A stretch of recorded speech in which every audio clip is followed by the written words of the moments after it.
En el momento de mayor tensión, con una mujer a punto de ser ejecutada, Jesús se agacha, silencia al mundo, y escribe en la arena.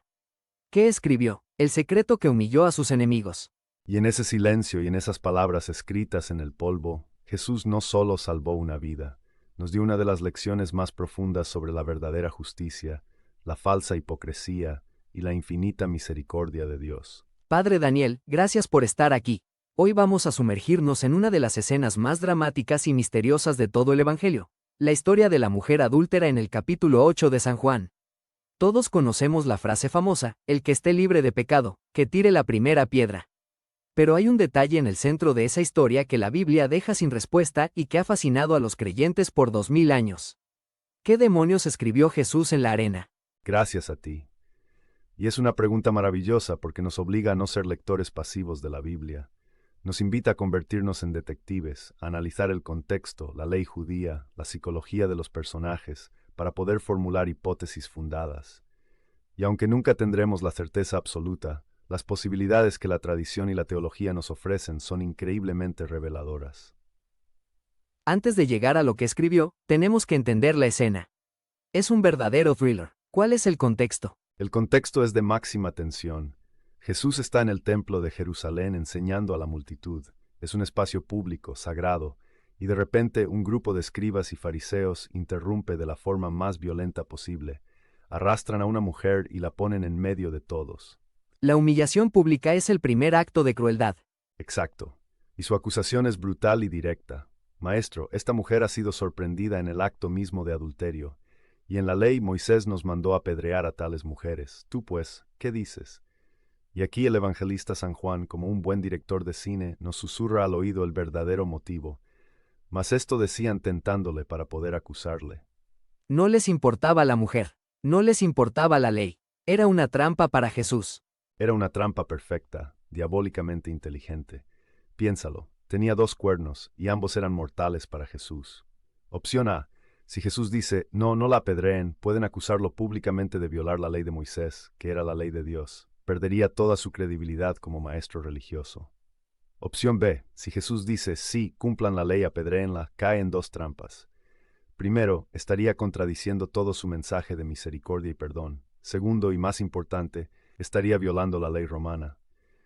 En la Judea ocupada, solo el gobernador romano tenía el poder de decretar una pena de muerte. Si Jesús lo hacía, podían acusarlo de sedición ante Poncio Pilato. Es un jaque mate. No tiene salida. Parece un jaque mate, y aquí es donde vemos la hipocresía de los fariseos. Hay 2 detalles legales que los delatan. La ley del Deuteronomio, capítulo 22, era muy clara. Si se encontraba a un hombre y a una mujer cometiendo adulterio, ambos debían ser apedreados. Ambos. ¿Y dónde estaba el hombre? Esa es la pregunta del millón. Se necesita a 2 para cometer adulterio. ¿Por qué traen solo a la mujer? Es una injusticia flagrante desde el principio. Usaron a esta mujer como un peón, como un objeto para su juego político. Segundo, el Sanedrín era el tribunal apropiado para juzgar estos casos, no el patio del templo. Todo el proceso era ilegal y motivado por el odio. Y ante esta trampa perfecta, ante esta multitud sedienta de sangre, la reacción de Jesús es lo que nadie esperaba. Es la reacción más desconcertante y genial de todas. No responde, no entra en su juego. El texto dice, pero Jesús, inclinado hacia el suelo, escribía en tierra con el dedo. Silencio. El creador del universo, la palabra hecha carne, se calla. Y su silencio es ensordecedor. Con ese gesto rompe toda la tensión, todo el drama que ellos habían creado. Los obliga a esperar, a mirarlo a él, agachado, humilde, escribiendo en el polvo del que todos fuimos creados. Y llegamos al gran misterio. ¿Qué estaba escribiendo? La Biblia no lo dice. Pero, ¿cuáles son las teorías más fuertes, padre? Como bien dices, son teorías, deducciones piadosas. La Iglesia no ha definido nada al respecto. Pero hay 2 grandes líneas de interpretación que son fascinantes. La primera es la más popular y psicológica. Que estaba escribiendo los pecados de los acusadores. Exactamente. Imagina la escena. Mientras ellos, de pie, llenos de soberbia, acusan a la mujer, Jesús en el suelo, con humildad, empieza a escribir en el polvo. Zebedeo, ¿dónde está el dinero del templo que tomaste anoche? Jonatán, ¿quién es la mujer de tu vecino con la que te encuentras los jueves? Eleazar, ¿por qué maltrataste a tu sierva? Estaría confrontando al acusador con sus propios pecados ocultos. estaría demostrando que él, que parece un simple maestro, tiene un conocimiento sobrenatural del corazón de cada uno de ellos. Es una teoría muy potente y cinematográfica. Lo es, y explicaría por qué, después de su famosa frase, se fueron uno a uno. Pero hay otra teoría, quizás menos dramática, pero teológicamente aún más profunda, y conecta la acción de Jesús con una profecía del Antiguo Testamento. ¿Cuál es esa profecía? Está en el libro del profeta Jeremías, capítulo 17, versículo 13. Escucha atentamente porque es una bomba. Jeremías le habla a Dios y dice: «Oh Jehová, esperanza de Israel, todos los que te dejan serán avergonzados, y los que se apartan de mí serán escritos en el polvo, porque dejaron a Jehová, manantial de aguas vivas». Serán escritos en el polvo. Es una conexión directa. Es una conexión brutal. Si esta teoría es correcta, Jesús no estaba escribiendo los pecados de ellos, estaba actuando una profecía. Al escribir sus nombres, o simplemente al escribir en el polvo, estaba identificando a estos fariseos como los que se apartan de mí, como los que han abandonado al manantial de aguas vivas que es Él mismo. Estaba declarando, sin decir una palabra, que ellos eran los verdaderos adúlteros, los que habían sido infieles a la alianza con Dios.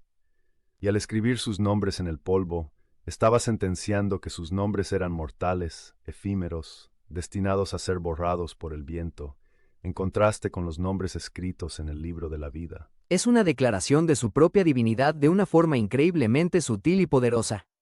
Es una obra de arte, y es después de este acto misterioso que los fariseos, cada vez más impacientes, le insisten. Y entonces Jesús se incorpora y pronuncia la frase que todos conocemos: «Aquel de ustedes que esté sin pecado, que tire la primera piedra». Y esa frase, a la luz de lo que pudo haber escrito, cobra una fuerza nueva. Una fuerza demoledora. Ya no es una simple llamada moral abstracta. Si escribió sus pecados, es una confrontación directa. ¿Te atreves a tirar la piedra, tú que hiciste esto y esto? O si actuó la profecía de Jeremías, es una sentencia. Ustedes, que han sido identificados como los que abandonaron a Dios, ¿se atreven a erigirse en jueces de esta mujer? Y el texto dice que se volvió a inclinar y siguió escribiendo. ¿Por qué una segunda vez? Quizás para darles tiempo, para dejar que la palabra penetrara, no para humillarlos públicamente, sino para darles la oportunidad de retirarse en silencio.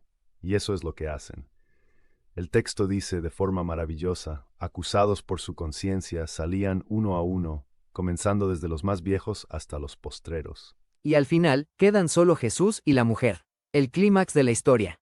Quedan solos la miseria y la misericordia. Y aquí vemos el corazón de Cristo.